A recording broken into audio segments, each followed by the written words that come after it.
Hoje também é um dia especial porque nós celebramos, né? Ok. Hoje nós celebramos também nas igrejas protestantes evangélicas o dia da Reforma, né? O dia da Reforma marcado pelo aquele momento, né? A Reforma começou bem antes, mas naquele dia em que Martinho Lutero colocou as 95 teses para o mundo ali, né? Questionando alguns abusos da igreja, esse dia marcado.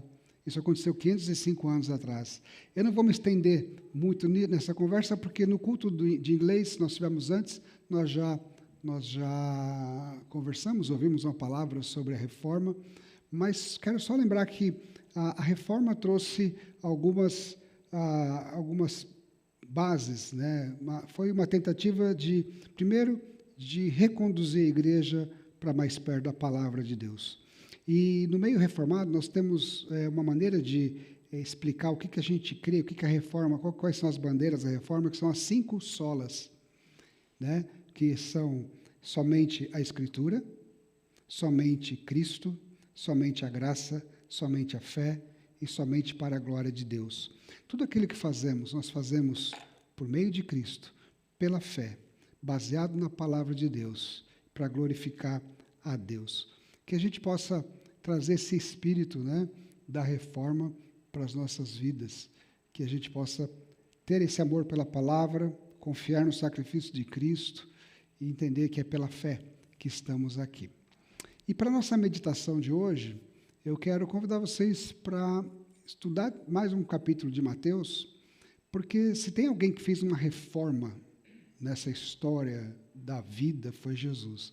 Jesus, quando chegou, ele fez uma verdadeira revolução, principalmente uma revolução na religião da época, na maneira como Jesus ensinava. E o Sermão do Monte é uma verdadeira revolução na maneira como as pessoas liam as Escrituras e interpretavam e aplicavam as Escrituras. E o texto de hoje é mais um desses discursos, dessas palavras de Jesus, que vem assim abrir o nosso horizonte para entender o verdadeiro significado da palavra de Deus. O texto é Mateus capítulo 7, versículos de 1 a versículo 5, que diz assim: Não julgueis para que não sejais julgados, pois com o critério com que julgardes, sereis julgados, e com a medida com que tiveres medido, vos medirão também. Porque vês tu o arqueiro no olho do teu irmão, porém não reparas na trave que está no seu próprio? Ou como dirás a teu irmão, deixa-me tirar o arqueiro do seu olho, quando tens a trave no teu?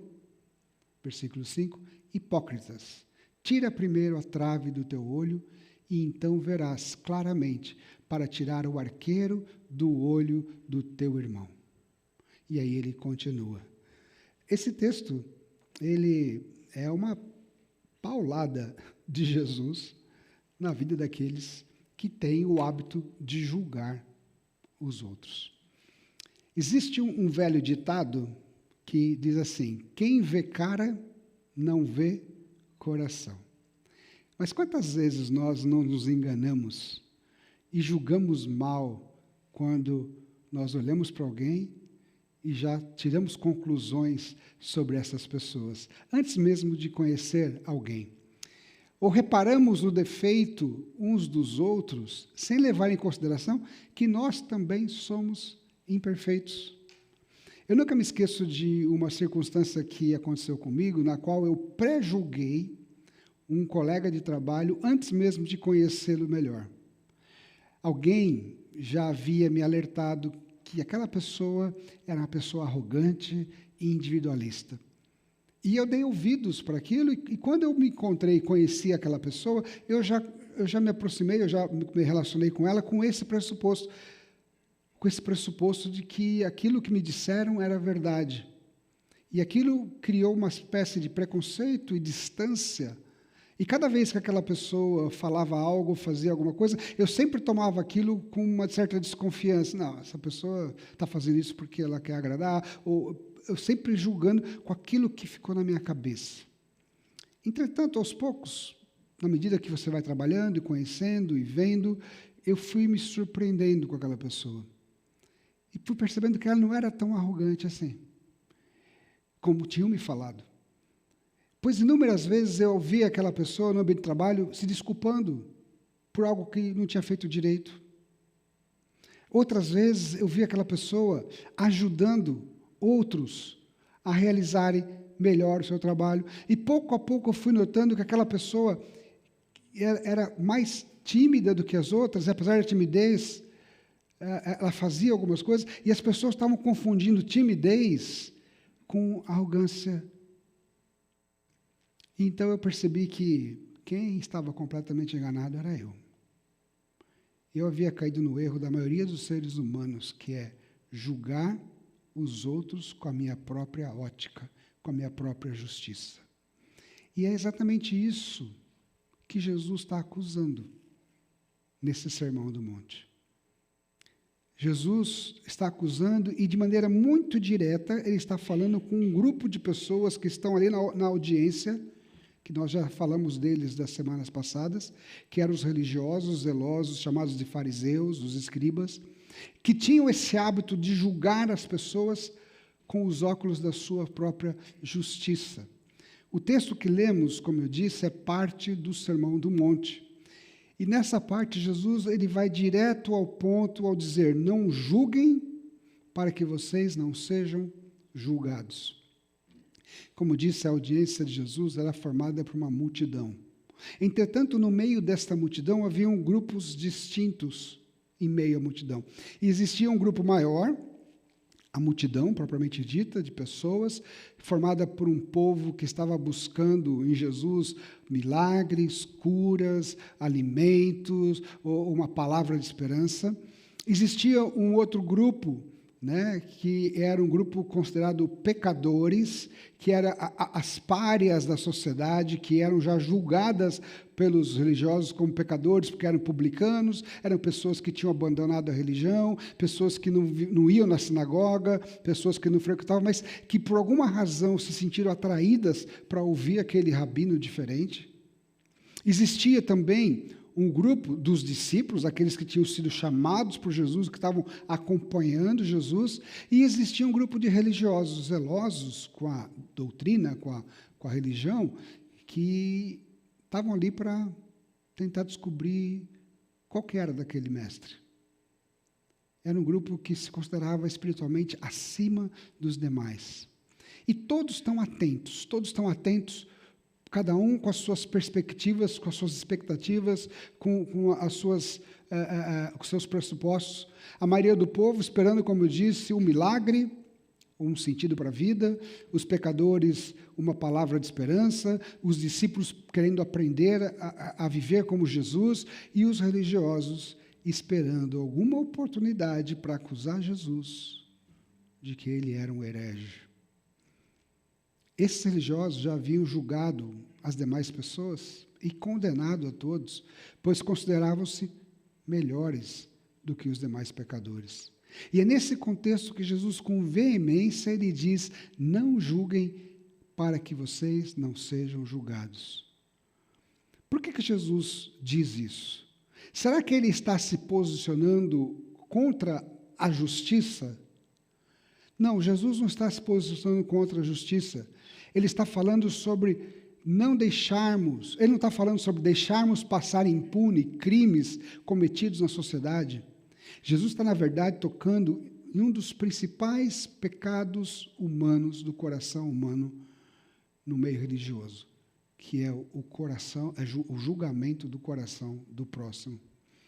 Pois a essência dessa postura na qual as pessoas julgam umas às outras, é o pressuposto de que nós somos melhores. Esse é o pressuposto. Quando você julga alguém pela aparência, pela atitude, pelo voto, pela maneira como se comporta, você julga e você usa um parâmetro, o seu parâmetro. E quando você exerce o julgamento, você está dizendo: o meu parâmetro é melhor. Eu sou melhor. E Jesus está dizendo assim que esse é um pecado. Se achar melhor. do que os outros. Essa é uma atitude que, consequentemente, promove uma série de outras atitudes desastrosas. E é o sentimento de que nós somos melhores do que os outros, é esse sentimento que torna uma sociedade, uma comunidade, ou mesmo indivíduos, culpados de discriminação, preconceito. Nos tempos de Jesus, as pessoas defeituosas, por exemplo, sofriam com preconceito religioso e social. Elas eram consideradas impuras, pecadoras, cidadãos de segunda categoria. Mas ao longo da história, nós temos inúmeras situações nas quais povos que se consideraram melhores e superiores tentaram subjugar outros povos. Basta a gente lembrar do que aconteceu na Alemanha nazista. Na Alemanha nazista, até os alemães que nasciam com defeitos eram sacrificados porque eles queriam criar uma raça mais pura. O que dizer, então, nos Estados Unidos, a história dos Estados Unidos, da escravidão e depois da libertação dos escravos e da luta pelos direitos civis, quando surge aquele famoso grupo chamado Ku Klux Klan? O que era isso? Pessoas que se consideravam melhores, exercendo a força contra aqueles que eles julgavam imperfeitos, impuros, seja lá o que for. E hoje, no nosso meio cristão, político, que a gente vê lá no Brasil, a gente percebe essa mesma postura, né? Essa efervescência política tem mostrado que alguns se consideram tão melhores que você vai se surpreender. Tem gente sendo expulsa da igreja porque não vota no mesmo candidato de um pastor ou de um líder. O que é isso? Essa é a natureza humana. A nossa natureza humana é julgar, é rotular. Isso acontece desde criança. Você está na escola, você é gordinho, você é rotulado de gordo. Você é alto, você é rotulado de girafa. Você tem o nariz mais sobressalente, você é rotulado de tucano. Existe no coração humano uma perversidade tão grande. Ah, mas isso é brincadeira. Eu também tinha meus apelidos, eu levava na brincadeira. Não, isso não é brincadeira. Isso é uma tentativa de você diminuir o outro. Se você vota um candidato A, você já é rotulado de fascista. Se você vota no candidato B, você é rotulado de comunista. Se você resolve que nenhum dos dois serve, você fala, eu não quero votar em nenhum dos dois, eu quero votar nulo, você é rotulado de isentão. Ou seja, não tem para onde escapar. Porque no coração das pessoas não existe essa capacidade de perceber que o outro, apesar de diferente, ele é igual a você. Tem a mesma dignidade que você. E eu não estou dizendo aqui que nós devemos concordar com todas as coisas.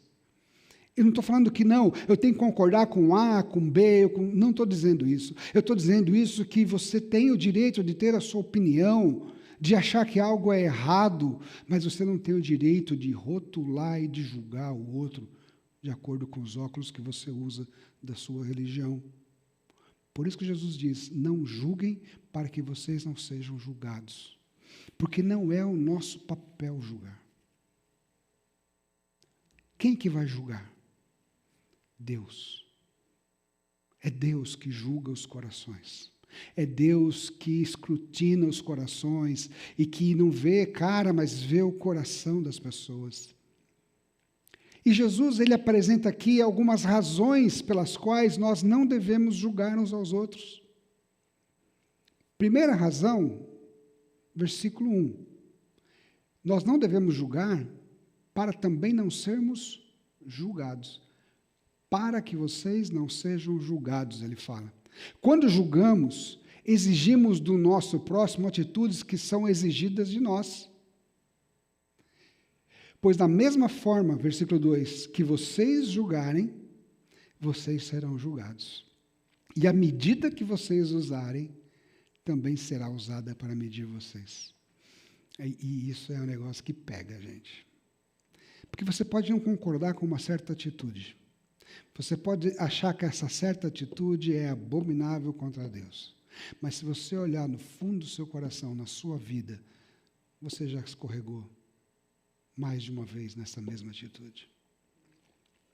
Eu lembro, num contexto que eu era ainda adolescente, jovem, que tinha um senhor na igreja que ele era tão severo com as pessoas da igreja, com os usos e costumes. E depois a gente descobriu que ele, na vida dele, ele foi tão pecador, fazendo aqueles usos e costumes que ele condenava. Só que ele confundiu que, em vez, o papel é não concordar com usos e costumes que não são corretos, mas ele começou a condenar as pessoas. De novo, você pode não concordar com isso, com aquilo, você pode achar que, biblicamente, esse caminho não é o caminho certo, mas nós não devemos julgar as pessoas, porque com a mesma medida que nós julgarmos, com a mesma exigência, com o mesmo rigor, nós também seremos julgados. E nós não passaremos no teste. Porque ninguém passa. A semana passada eu disse que Paulo, lá na carta que ele escreve, ele diz muito claro, em Romanos, todos pecaram. Não há quem faça o bem. Todos a uma se extraviaram. Todos estão no mesmo buraco, precisando da graça de Deus. E quando nós somos arrancados por Deus desse buraco e trazidos para a sua graça, nós não podemos esquecer de onde nós estávamos, quem nós éramos.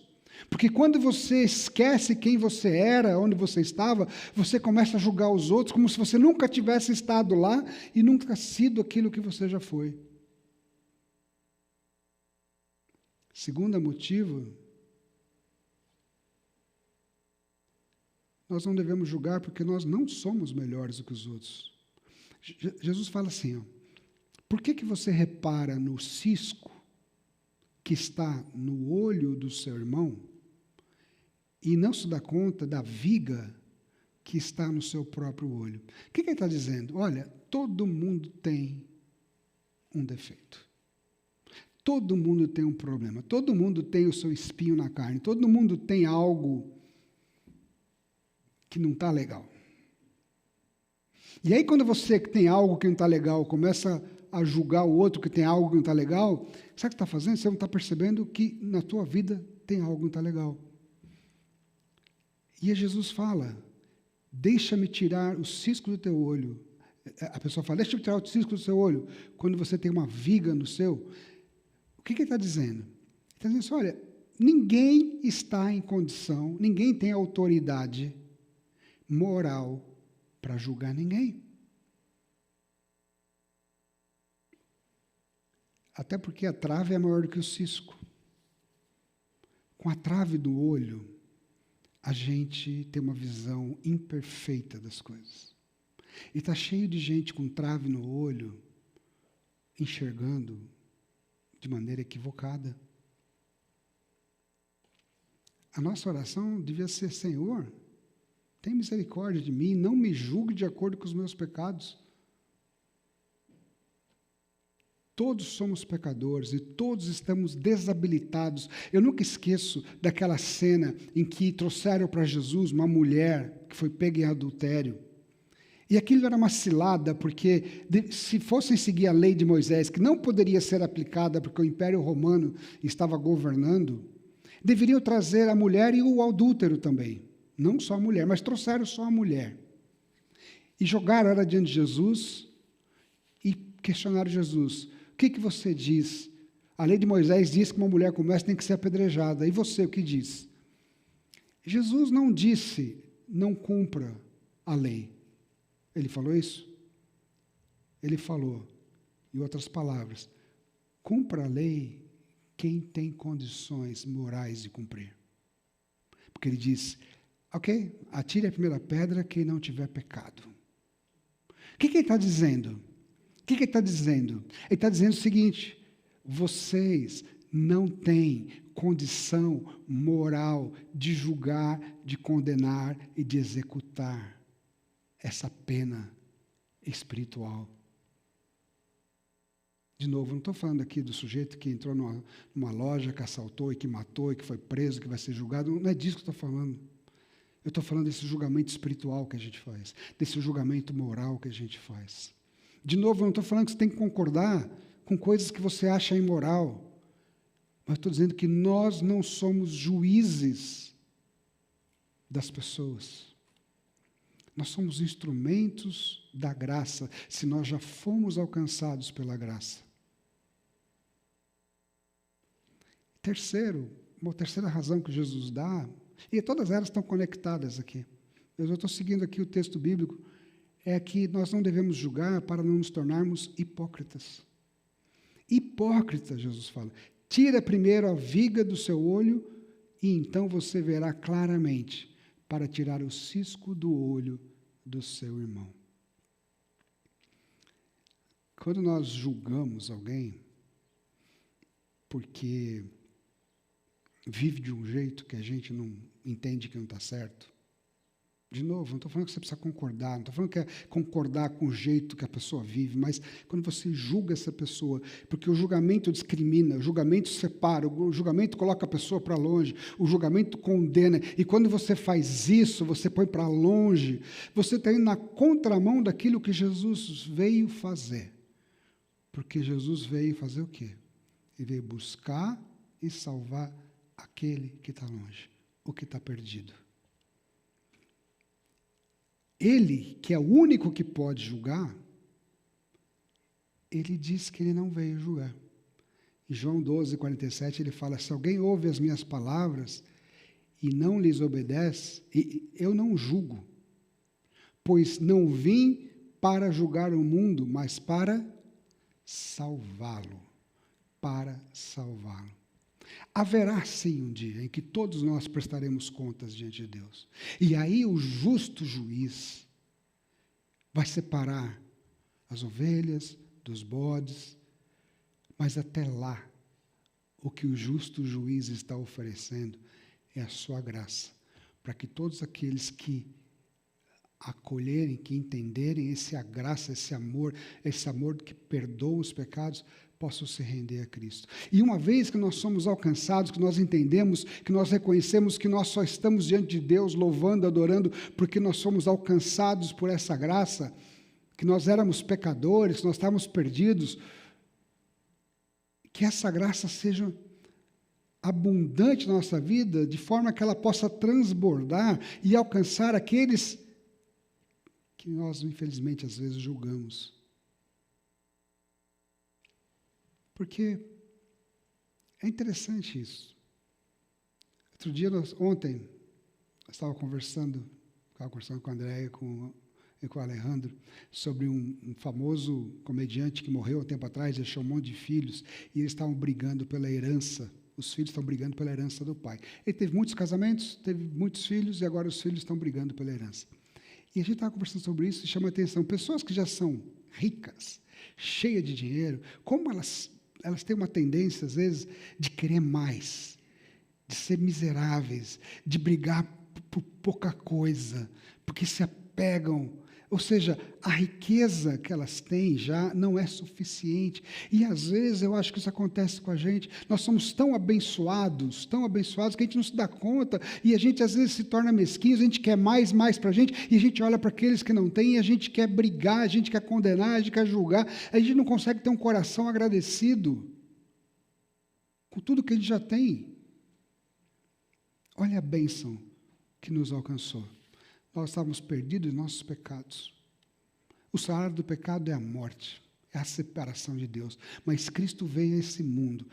Ele morreu naquela cruz para perdoar os seus pecados. Ele derramou a vida dele por você. E ele tocou no seu coração e ele fez com que você entendesse esse amor a ponto de você confessar pecador e você receber essa graça na sua vida. Isso deveria ser suficiente para você olhar para o lado e você amar as pessoas.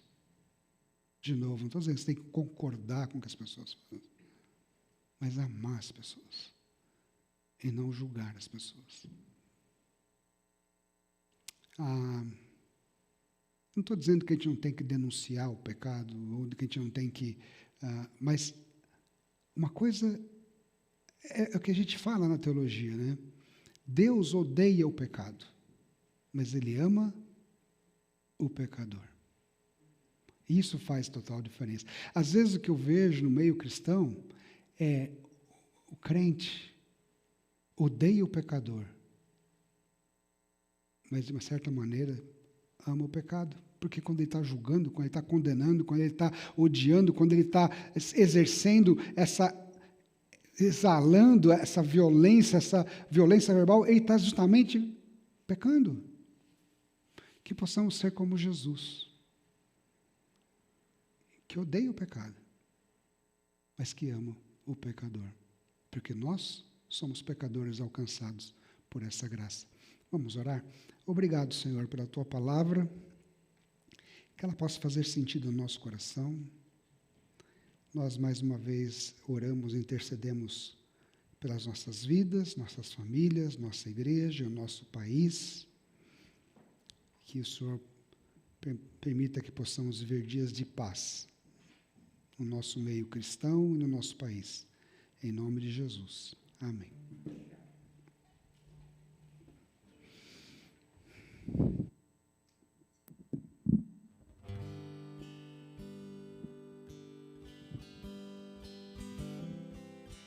Vamos ficar de pé mais uma vez, vamos encerrar o nosso culto, mais uma canção.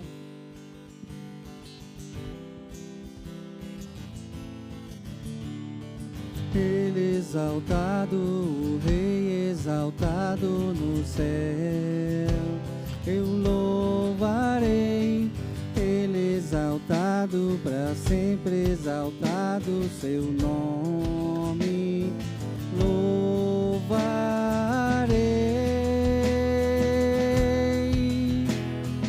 Ele é o Senhor, sua verdade vai sempre reinar. Terra e céu glorificam seu santo nome. Ele exaltado, o Rei exaltado no céu. Ele exaltado, o Rei exaltado no céu. Eu louvarei. Ele exaltado, para sempre exaltado, seu nome louvarei.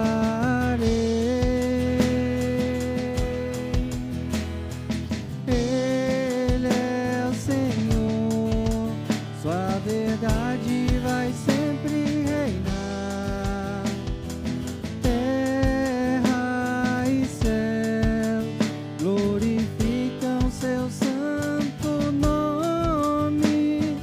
Ele exaltado, o Rei exaltado no céu. Ele exaltado, o Rei exaltado no céu.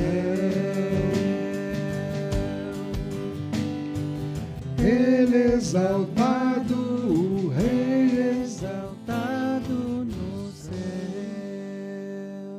Que Ele seja exaltado nas nossas vidas também. Senhor, obrigado por esse tempo que tivemos. Leva-nos agora em segurança para os nossos lares. Abençoe aqueles que ainda têm que exercer o direito cívico de votar lá em Toronto, no centro. Protege o caminho de ida e de volta. E que a graça do nosso Senhor e Salvador Jesus Cristo, que o amor de Deus, nosso Pai, a comunhão e a presença do Espírito Santo repouse sobre a sua vida, hoje e sempre. Amém. Uma boa semana para todos.